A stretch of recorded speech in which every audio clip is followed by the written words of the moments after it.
Very good.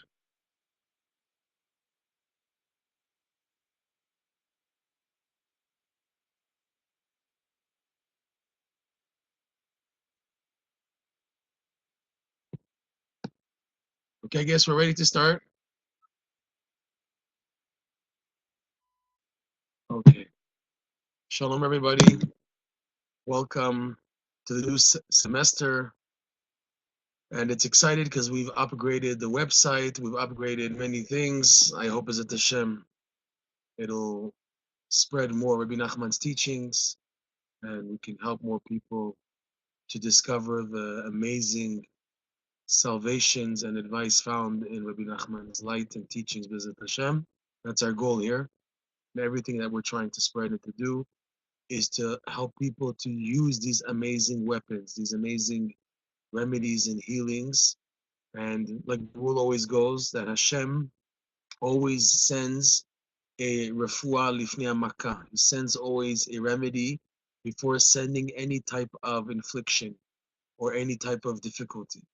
And we truly believe that to be the case with Rebbe Nachman's teachings, especially in cases where everything in life shows that it's over, that it's a dead end, that there is futility, that there is no hope. This is where Rebbe Nachman teaches to, yes, continue to have hope and to give opening and breakthroughs to start something new, to activate a new pathway, a new opening for salvation.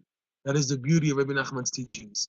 They're so deep and profound that there's always what to offer to help Ezat Hashem, and it keeps a person going until he does get eventually to the right button. He presses finally the right button to discover and connect.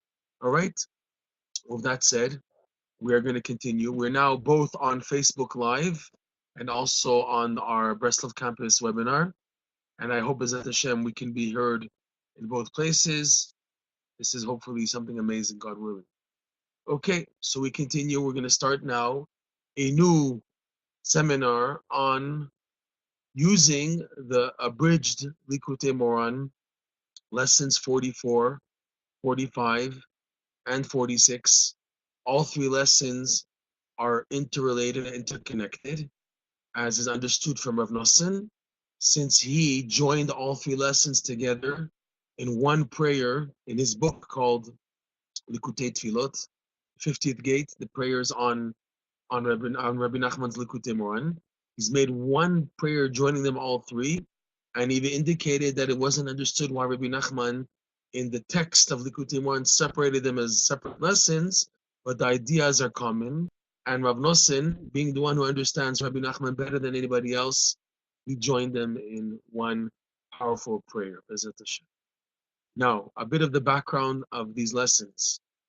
They were given in the year 1802, in the month of Elul, just when Rebbe Nachman moved from eastern Ukraine, the city he was residing in before, the village called Zlatipolya, and from there he had moved to Breslov. He had moved to Breslov almost a month before Rosh Hashanah, and this lesson was given on the Shabbat before Rosh Hashanah. This lesson 44, beginning 45 and 46, was basically the first lesson ever that Rav Nosson heard from Rabbi Nachman. Rav Nosson had just visited Rabbi Nachman earlier that week on Sunday, and after meeting him for the first time on Sunday, which is by the Ashkenazim, the first day where they start the Slichot before Rosh Hashanah, since that year, Rosh Hashanah fell on, I think it was Sunday night. That means Monday and Tuesday. So they start the Slichot on the Sunday before the Sunday of before Rosh Hashanah, of the eve of Rosh Hashanah. So Rav Nosson he went to travel from Nemirov to Breslov, which wasn't so far.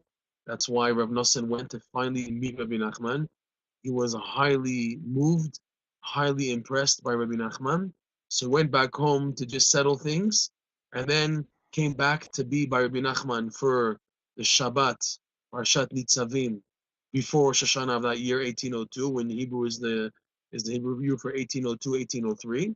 Okay, Taf Kuf Ayin Gimel. That's the Hebrew date, the new year of Rosh Hashanah. So Rav Nosson was there for that Shabbat all the way into after Rosh Hashanah. So this is what Rav Nosson heard about the clapping of the hands. This lesson, the main theme we're going to see is about the power of hand clapping, specifically during davening. So Rav Nosson wrote this lesson after Shabbat, and then afterwards he received Rebbe Nachman's manuscript edition version of the lesson. And when printing the Likutei Moharan, Rav Nosson included both. In other words, he put, of course, Rabbi Nachman's actual version, the manuscript version, plus Rav Nosson hearing different things differently at the time that Rabbi Nachman gave over the lesson, and Rabbi Nachman, when giving the manuscript, did not include those points for whatever reason. So Rav Nosson felt it's important that these points also be included in the Likutei Moharan. So the main theme, that's the history, the back part of the background history. We will go eventually as the classes develop into other historical points which are relevant to the lesson. But most importantly, the main topic of the lesson is clapping one's hands during prayer. Now, clapping one's hands during prayer can be in two situations, two gear shifts. There's clapping hands in davening after being inspired. A person becomes so involved in their davening that just automatically it happens that they start clapping their hands out of joy, out of connection. That's when there's a light preceding the hand clapping. The lesson is going to go into what's so special about hand clapping. First of all, it doesn't say anywhere in the code of Jewish law that you have to clap your hands. This is an advice revealed, discovered by Rebbe Nachman, which does not go at all against the code of Jewish law. And even in a case where it might be disturbing someone else, so depending on the situation and how to clap one's hands in a way, number one, that it won't bother other people, or number two, in a scenario where anyways everybody is up a beat and it's clear that the clapping of the hands won't disturb and distract anybody else.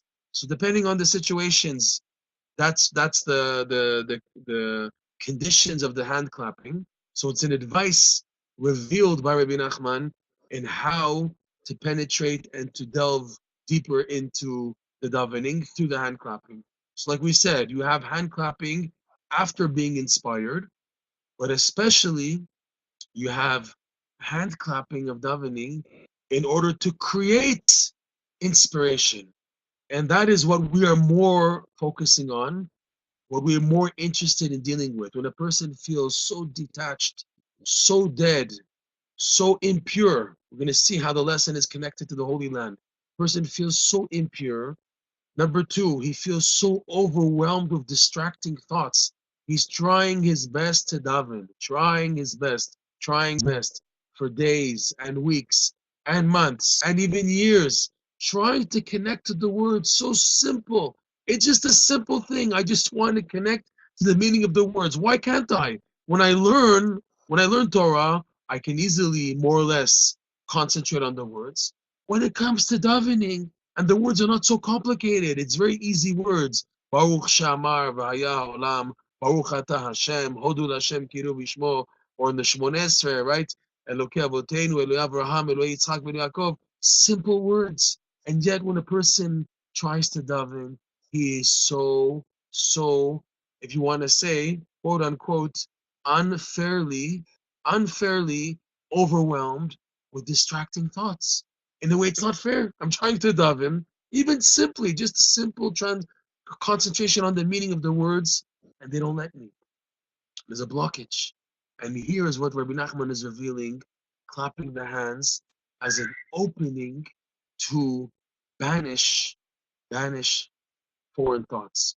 Just like when clapping the hands, so when you do this movement, so it pushes out the air, which is in between the two hands. When you go like this, so you feel a breeze, you feel the motion of the movement of the hands. So it's meant to activate holiness by joining. We're going to see how he's joining in to the 5 fingers of the right hand and the 5 fingers of the left hand, many different types of combinations. And when they join right with left, so this causes a major mitigation and activation of the holiness of the Holy Land, banishing all types of foreign influences. This is phenomenal. because it's not something which is mentioned in the code of Jewish law. It's not something which is a requirement in davening, and yet this is an example where Rebbe Nachman dug to reveal an advice to help a person to davening. Another example, going to the mikveh for men. Doesn't talk about in the halacha to go to the mikveh every day. It's in books of conduct.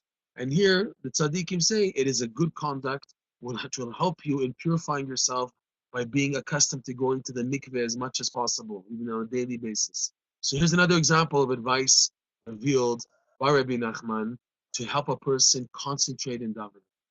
It's told also, part of the story behind these lessons is that when Rebbe Nachman arrived about a month, like we said, about a month before Rosh Hashanah in the year 1802, so he was about to walk into, for the first time ever, into the local study hall, the local base midrash, to daven.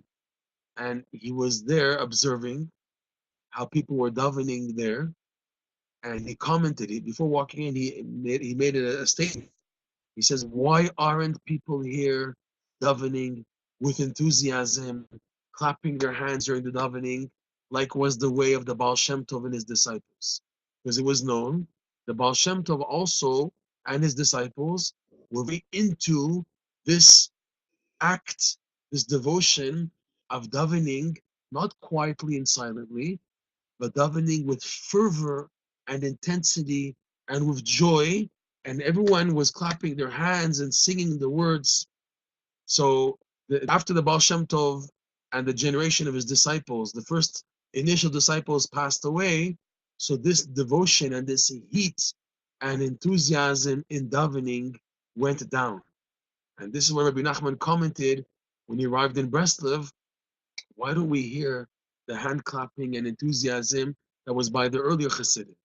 And he sought to, like they say in Hebrew, lehachzir atara liyoshna, to restore the crown to its proper and original glory. In other words, to get back people into clapping their hands. And indeed, from that time on, the followers of Rebbe Nachman became known for people who would invest a lot of energy and effort and enthusiasm in davening with heat.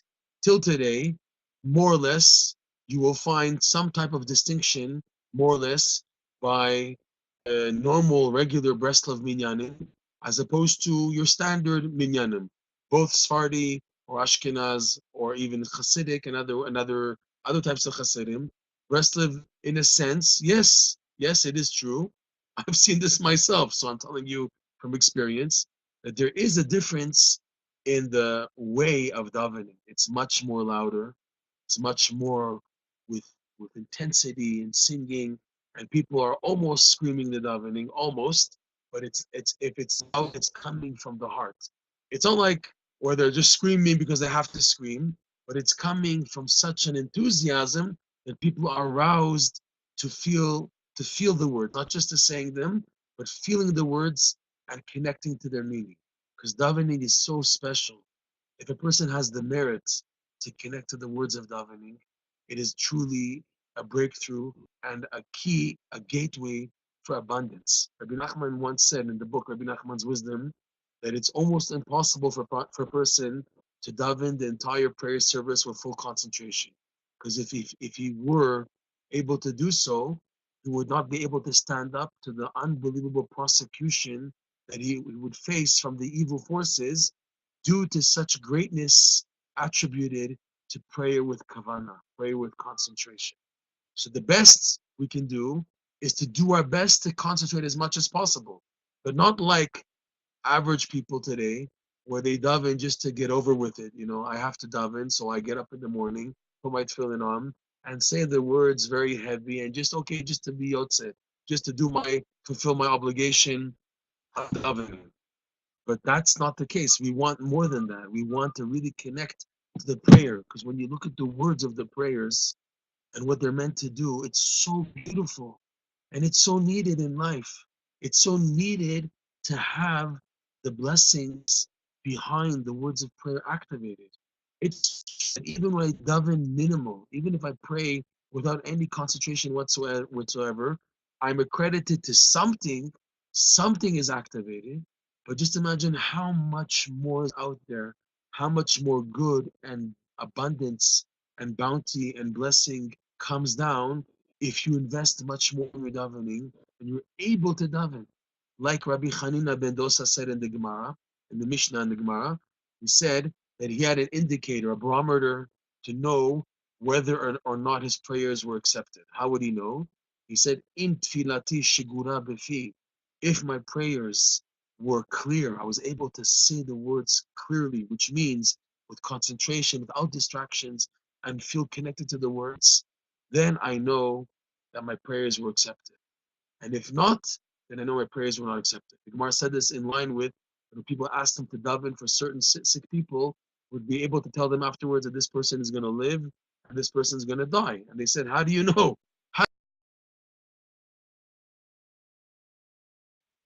From the quality of my davening. In our today situation, the more you feel connection to the davening, the more you can feel confident that Allah was accomplished. But until you have merits that they open the doors for you in davening, you need a lot. It happens also people in the beginning of their discovering of a deeper connection to Judaism and Torah and Hashem, especially through Rebbe Nachman's teachings, that they have a light. They're on fire. Their davening is like an angel. It's not them.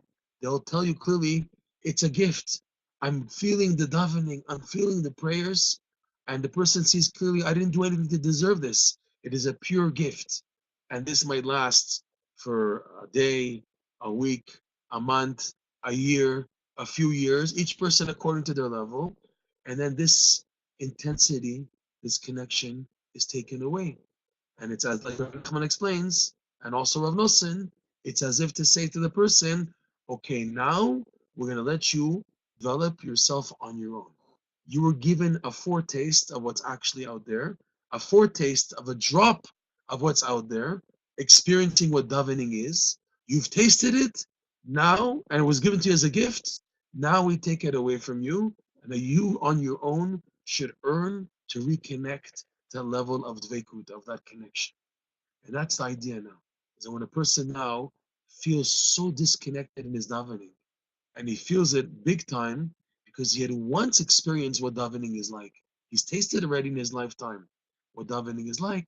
So here is where Rebbe Nachman really helps a person in this advice of hand clapping in the davening to help a person to connect to the words. We're going to see in these lessons 44, 45, 46 what hand clapping can actually do and help to get a person to connect to and to help further the power of davening and to bring along with it all the blessings found behind the davening.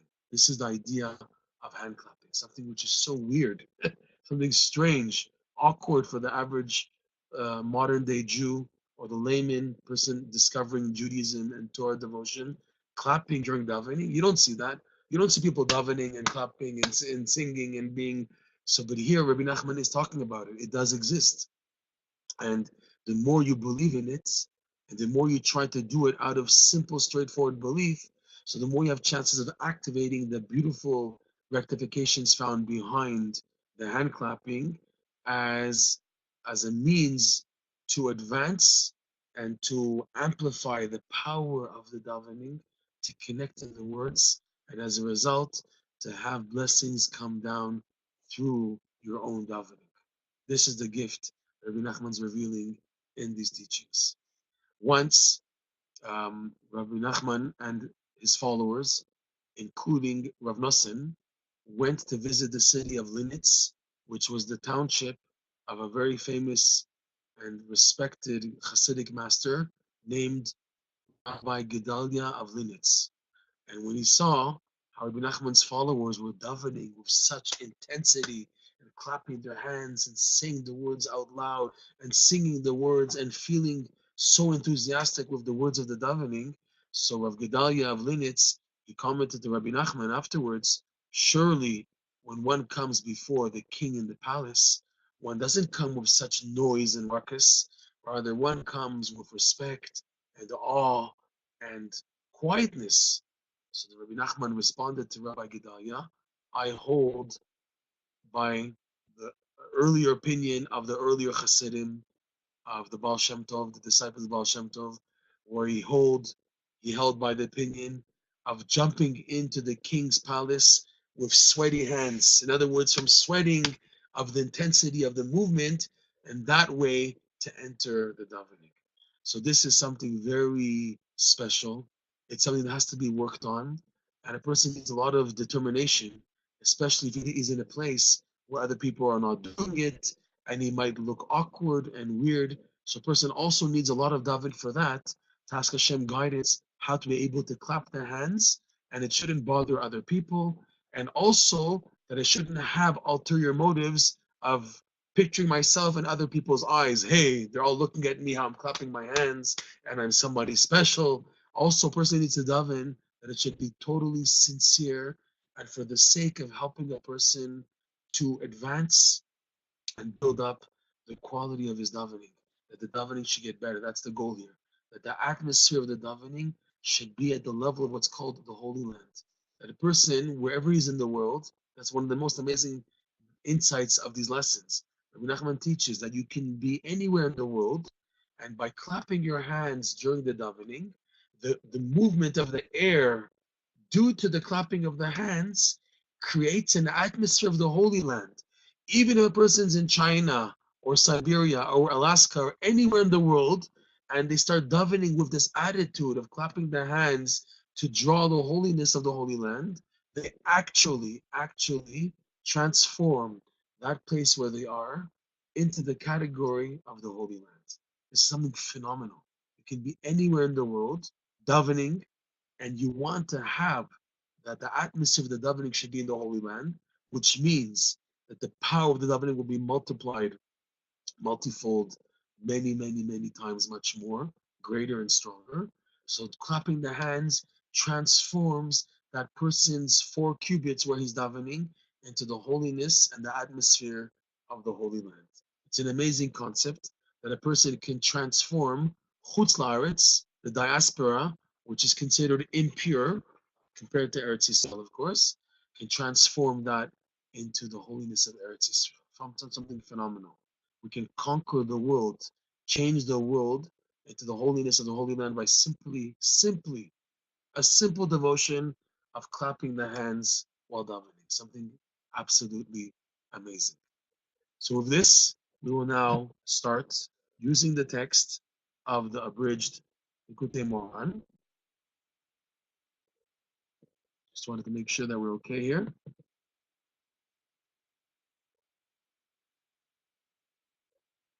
Is it Hashem? I hope everyone can see us here also on the Facebook Live page. Very good. Okay, so we're continuing.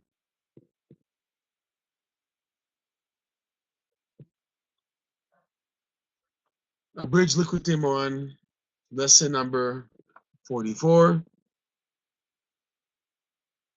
You can find it for volume 1 of our English translation, the Breslov Research Institute translation of the Abridged Likutei Moharan, lesson 44.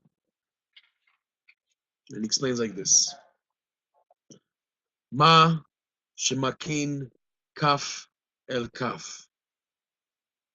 This devotion of clapping and joining one hand to the next, kaf el kaf, bishat tefillah, while praying, while involved in davening. Just give me 1 second, please. I want to make sure that everything's okay here.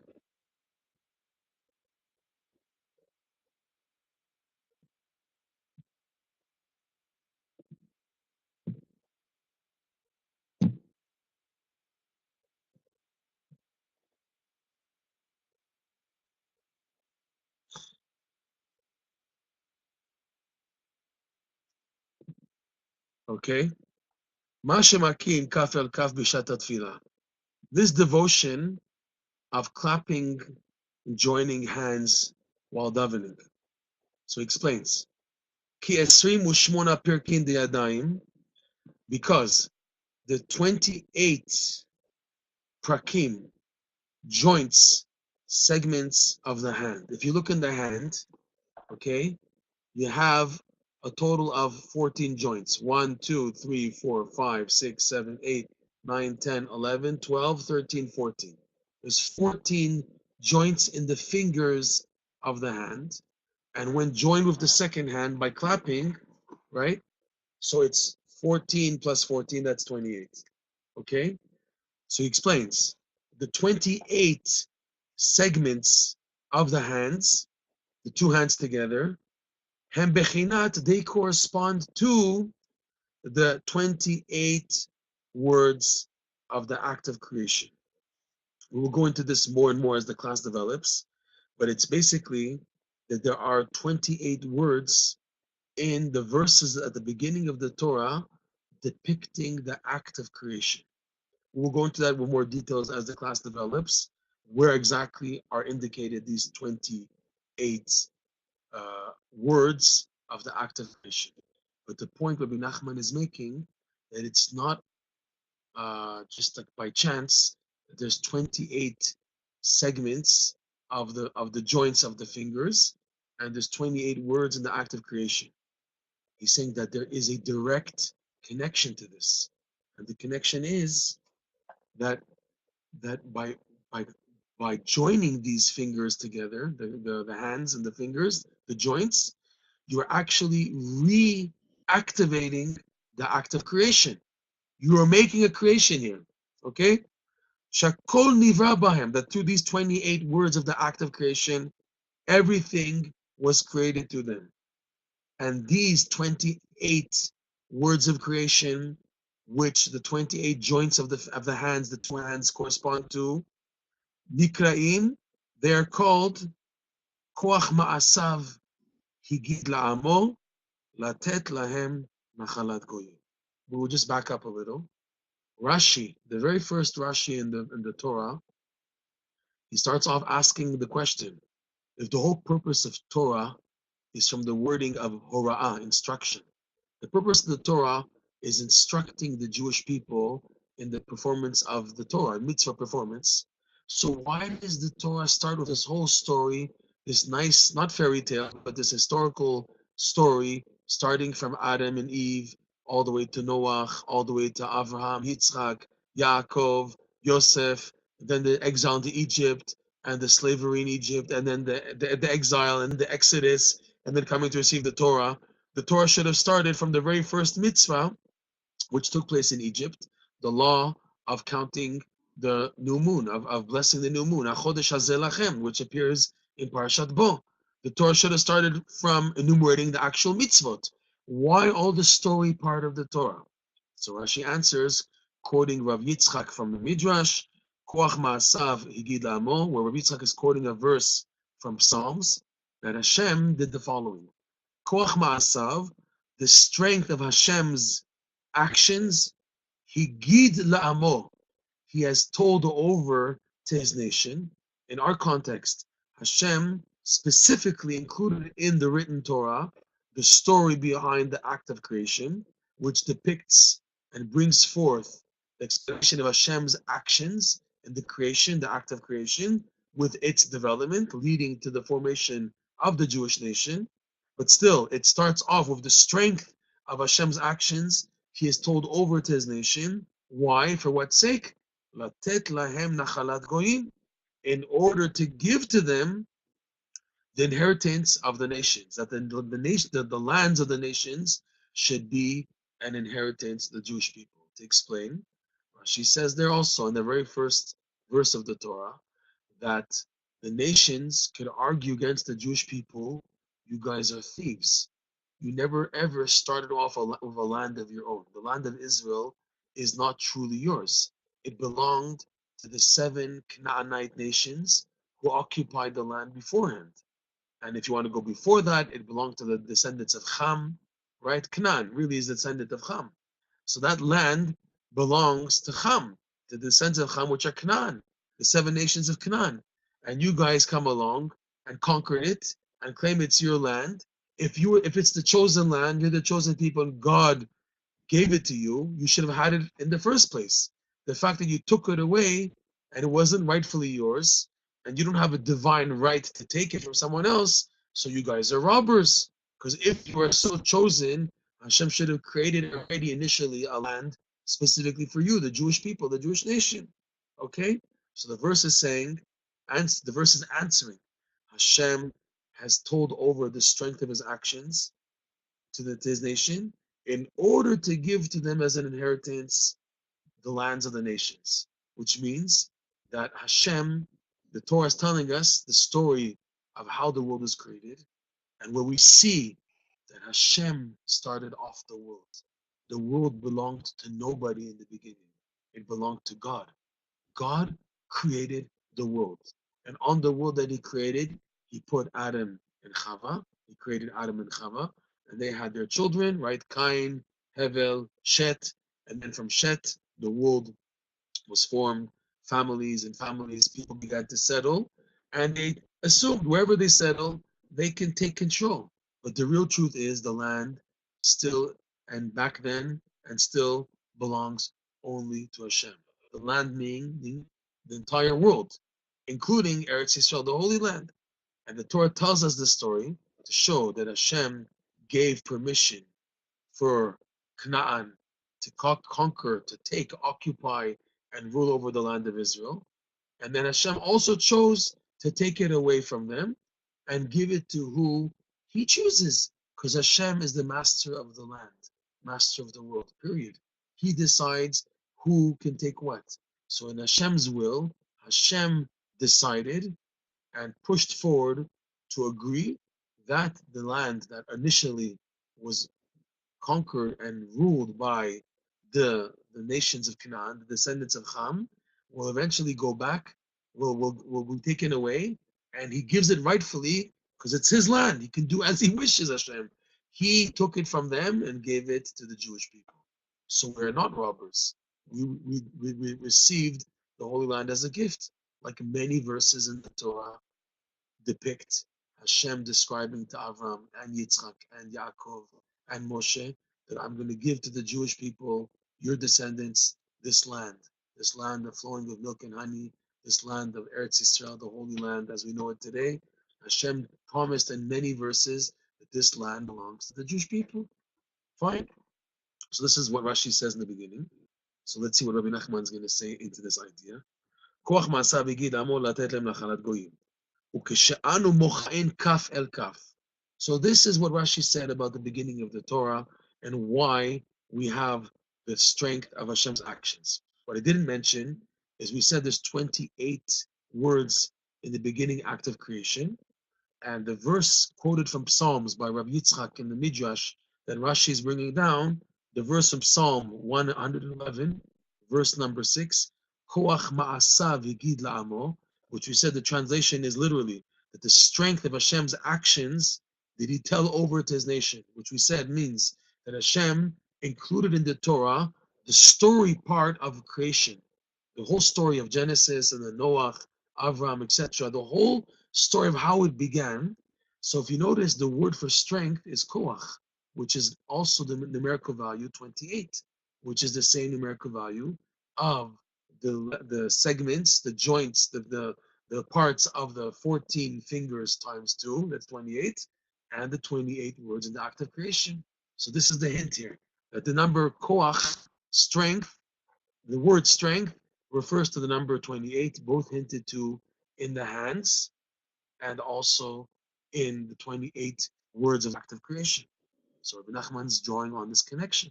And he's saying, kaf el kaf, and when we clap our hands, join the hands and clapping them together, bazeh nitorerin, phenomenal what he's saying here.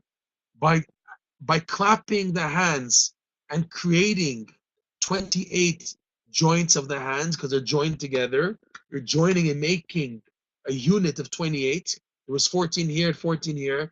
Now in clapping, it becomes 28. You are actually arousing the 28. Atvan is really otiyot. Atvan is letters, words, we'll go into it, of the act of creation. Which means what? על ידי זה יש כוח בידינו לטהר אוויר ארץ העמים.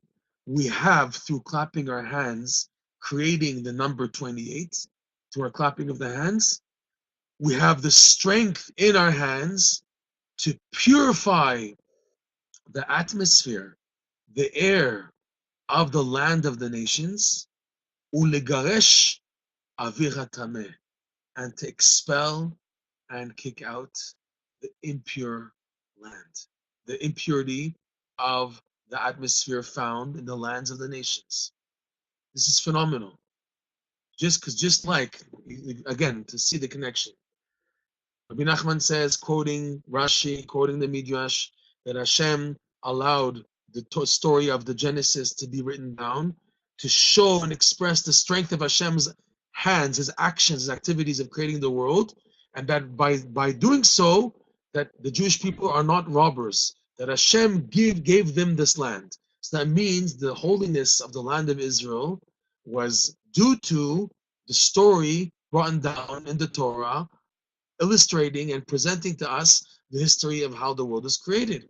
Now, when clapping the hands, anywhere, anytime, even now, you're reactivating the story of Genesis, which the purpose of knowing the story of the history is, again, for this point, that we should not be considered robbers and that Hashem gave us the land, which means by extension that by activating again the 28 words, letters of the act of creation, we're now reactivating the ability to conquer an item and make it the Holy Land, land of the nations, making it the land of the Jewish people, because that was the whole purpose, like Rashi brings down, of telling us the whole story of Genesis, that no one should say you guys are robbers, to say that the land belongs to Hashem, and Hashem chose to give the land to the Jewish people. That's the backbone reason behind the whole story of the Torah in the beginning of the book of Bereshit. So that if that's the case, when I reactivate any other time in the history, the 28, the koach, words, letters of the act of creation, it activates automatically koach ma'asav, the strength of Hashem's actions of creation, which is for the sake of higid la'amo, to tell his nation. Tell his nation what? That this land belongs to you. So now if I'm anywhere in the world, I'm clapping my hand. I'm a Jew. I'm clapping my hands, especially in my davening and my devotions, which we're going to see that context, not just clapping the hands like that, but clapping it in connection to prayer, to worship, which is connecting to God. You can actually transform where you are, the atmosphere, the air level of where your devotions are taking place. You can now transform them to the Holy Land. That's what he's saying here. Okay, we have the strength in our hands to purify the air, the atmosphere of the land of the nations, wherever I am, ulegaresh avir hatameh, and to expel, because like you said, this pushes out air. This is pushing out the impure air of where I am by clapping the hands. You can feel the air coming out when the pressure of this combination of the two hands is made, right? So it expels the impure air of the lands of the nations and brings in the holy atmosphere, the holy air of the Holy Land. I just want to bring a joke on this side. I remember when I was a child, we're talking about maybe over 30 years old, they had this funny thing that was being sold in Judaica stores all over North America, at least in Canada, at least in Toronto, where they had a closed sardine can filled with nothing inside, and it said on the sardine can, air from Israel, air from the Holy Land. If you wanted to smell air from the Holy Land, so we'd open the sardine can, which had nothing in it, just air, and you were able to breathe it in. So it was like a joke. It was like, obviously something funny to do, but it was something cute to see air of the Holy Land. Have air contained in a sardine can. There was something on the side. Just it's relevant to what we're speaking about here.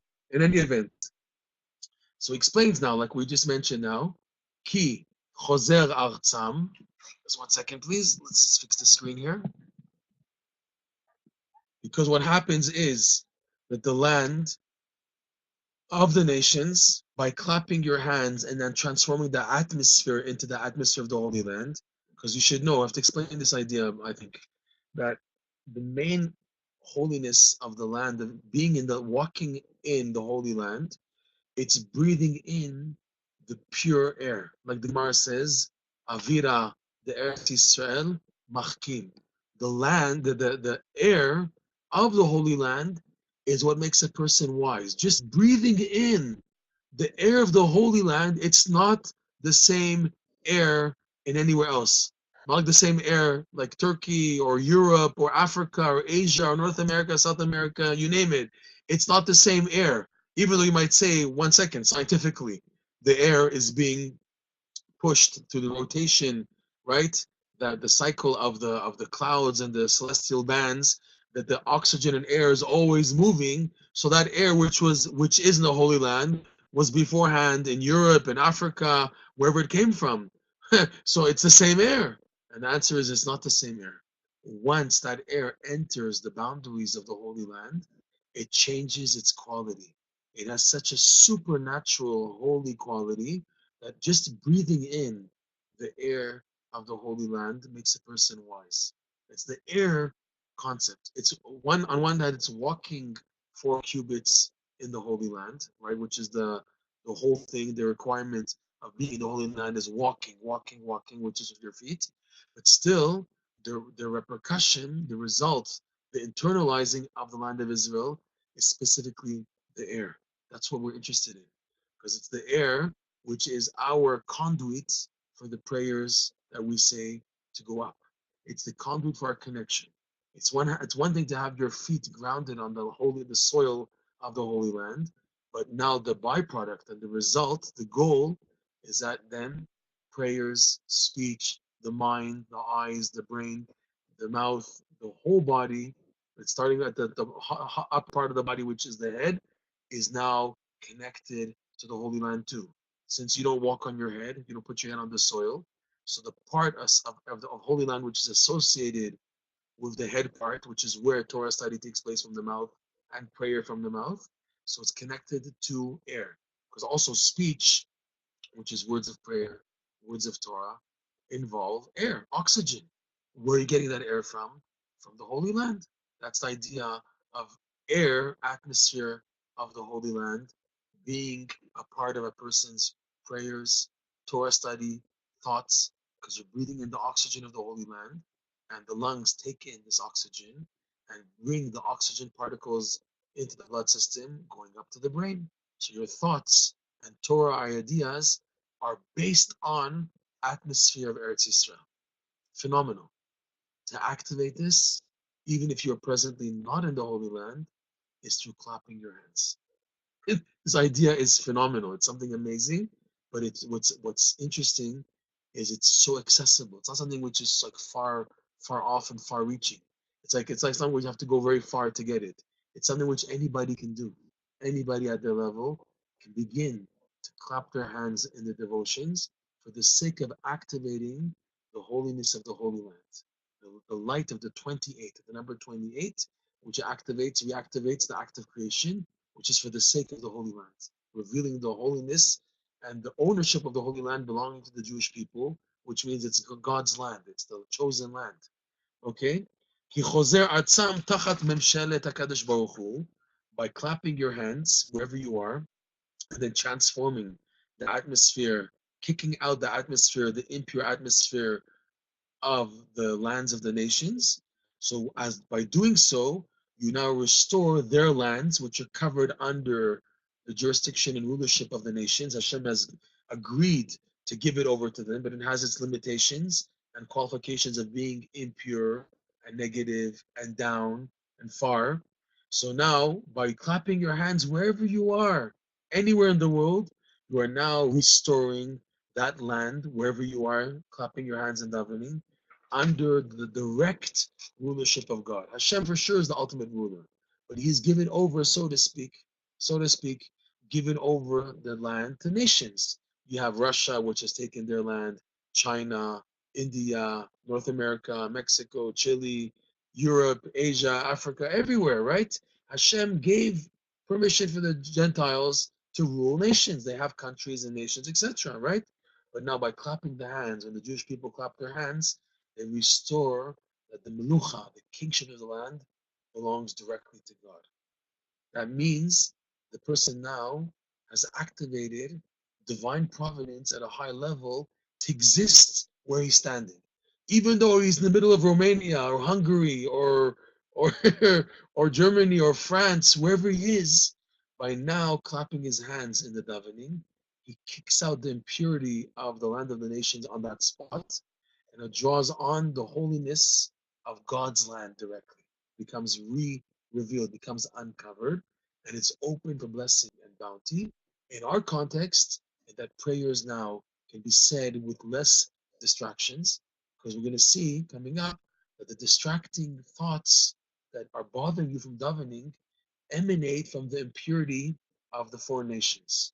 And this can be so even of a Jew who's standing in the Holy Land and davening, but his head is not there.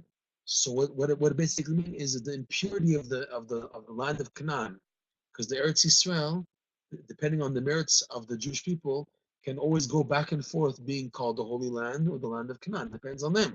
So if a person now is unworthy, then now his prayer and where he's standing when davening is transformed into the land of the nations. There's a midrash, by the way, that says that if a Jew has a merit, even if he's living in Chutz La'aretz, in the diaspora, he has a merit.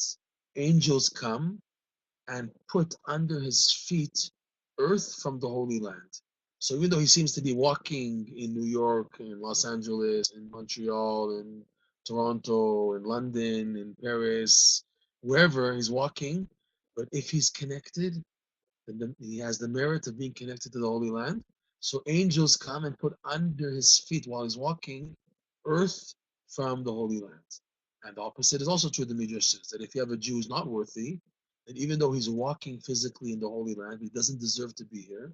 So other angels come and put earth from the diaspora under his feet. So he thinks he's walking in the Holy Land, but he's really not walking in the Holy Land. And they have a joke. They have a joke they say here, based on this midrash. That's a big reason why a lot of Israeli householders and consumers, they like buying tiles from Italy. The nice tiles, the marble tiles from Italy, because they want to show we're not in Eretz Yisrael, we're walking in Chutz La'aretz. That's just a joke they say, why they get tiles from outside and not tiles from Eretz Yisrael, because we want to show that we're not walking in Eretz Yisrael.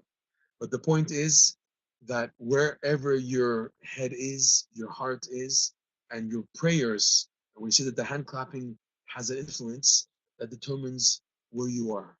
And now, if you have the merit, you can be anywhere in the world and transform your davening to be in the place of the Holy Land. What happens then is now by clapping your hands, which changes the atmosphere around you into the atmosphere of the Holy Land. So now you're breathing in those words and using that special new atmosphere to say words of prayer, or by extension, to learn words of Torah also. So this now transforms the quality of your davening and your learning. Your davening, especially, to be prayers said from the Holy Land, which means the ramifications is that much better chances of your prayers being answered. And number two, that your concentration level is enhanced. Because, like we said earlier, that the distractions a person bothers a person from davening come from the impurity of the diaspora. So what's needed is to transform my atmosphere into the atmosphere of the Holy Land. And when breathing in that air now due to the hand clapping, which has changed the atmosphere to the Holy Land, so then it's understood that the person will have the merit now that he has less distractions in his davening. Now, doesn't mean that's going to happen automatically. Okay, I'm going to start clapping my hands tomorrow, and I should be able to concentrate on my davening. You got to work for this. You got to work. You have to have to be able to develop that now your hand clapping will do this. He's saying, Rebbe Nachman, that hand clapping will do this. Now, let's see that you can do it with such a sincerity level that it will activate it. Because there's a rule in all the advice given by Rebbe Nachman's teachings, throughout his teachings, that it's one thing to do the advice, and it's another thing for the advice to work. Now, what's stopping the advice from actually working is you have to remember where you're coming from. You could be coming from a very high level of impurity, and you still have a lot of quote unquote garbage attached, that whatever you're doing, it require a bit more effort to activate the cleansing. It's not that, God forbid, there's no hope. You have to do a bit more. which means more davening, more this, more that. And eventually there'll come a point where the advice will do the job fully. But in the meantime, partially is worth it. A partial change in my davening, a partial change in my concentration, it's all worth it, God willing. So this is the value of these amazing advices, and hoping that there will be at least some noticeable change. But for that to happen, a person will also need to daven for this to happen. Because like Reb Nosson writes in one of the lessons in Likutei Moharan, that many times the advice given by the tzaddikim it in itself is hard to fulfill. But there's one advice which is a key for all of the other advices revealed by the tzaddikim, and that's the advice of davening, of prayer, of hitbodedut, personal prayer. That when you pour out your heart of your yearning and wanting to fulfill the advice of the tzaddikim, and you mention all your setbacks, this davening itself begins to open the doors for everything else. So even though we're learning about the clapping of the hands, you will still need davening a lot to enhance its activation. You might forget to do it, you might become heavy, you might start it for 1 week and then, oh, it's not for me, it's too much. You might do this and then forget about it for the rest of your life. So we want that there should be some kiyum, some establishment with it. For this, a person will need to daven. That's why, like we mentioned in many classes, Rav Nosson wrote prayers on the lessons of the Likutei Moharan to help you bridge from potential to actual. You get to it, but it depends on how much you davened about it. Let's just finish this paragraph, okay? So we return the memshala to the rulership of this land by clapping the hands, which dispels the impure atmosphere and air of the land of the nations, bringing in the holiness of God Himself into this land where a person is standing while davening. Latet lechol mi sheyirtzeh, because the thing is, that we said that when the 28 actions, the 28 words, letters of the act of creation activate the strength of the hand of God, which the bottom line was to teach us, like Rashi brought down in the beginning of the class we mentioned, that Hashem can take away the land from anybody He chooses and give it to anybody He chooses. He gives it not as a complete gift, but He gives it to someone. In the meantime, you can have it and you can have it, but when it's my time that I want to give it to someone else, I have full right to take it away from you and give it to whoever I choose, because I own the land. I'm just letting you sit on the land. Just because you think you conquered the land doesn't mean it's yours. Hashem is the owner of the entire world. He didn't give the land over as a gift to anybody except to the Jewish people. He gave the Holy Land. That's verses clearly which are mentioned in the Torah. Okay? So when this happens, when Hashem is activated, Hashem's strength is activated, the 28 words of the act of creation, Nitar avir hamakom shemitpalel Shem Aisha Israeli. Like we said earlier, it becomes purified, the atmosphere of that place, that specific place where this Jewish person is davening, is praying, while clapping his hands. The shoev, like we said, he's breathing in, he's drawing, inhaling ha'avir hakadosh, this holy air, this holy atmosphere, which has now been activated by the hand clapping. Kumo be'eretz Yisrael, just like equivalent to the holiness of the Holy Land. Even though he's physically in the diaspora, he is really not. He has the angels under his feet, transforming that earth to the land of Eretz Yisrael. So nimtza alidei zeh hatfila hi ba'avir Eretz Yisrael. So therefore, when davening, and the words use heat from the oxygen, from the atmosphere of the land of Israel, so therefore his prayer now has become in the actual land of Eretz Yisrael. We'll stop here for now because this takes a lot of time to absorb these amazing concepts, B'ezrat Hashem. I really highly suggest you take a look for yourself as a follow-up into the Bridge Likutei Moharan on this lesson. And for sure, if you have a chance to see Rav Nosson's unbelievable prayer on these lessons, prayers number 44, 45, 46. Thank you for joining the class. As usual, follow up. You can always email me at this address, Meir E. That's MEIRE at Breslov, BRESLOV.org. Okay. Thank you, everyone, so much for joining the class. See you next week. And Bezat Hashem, I hope this is a new beginning. Thank you, everybody. Thank you, Beryl. Thank you, Simcha Yael. Thank you, Tom. Thank you, everyone, for joining the class. Bezat Hashem should be a new beginning for only good. Okay, all the best. Thank you, and be well.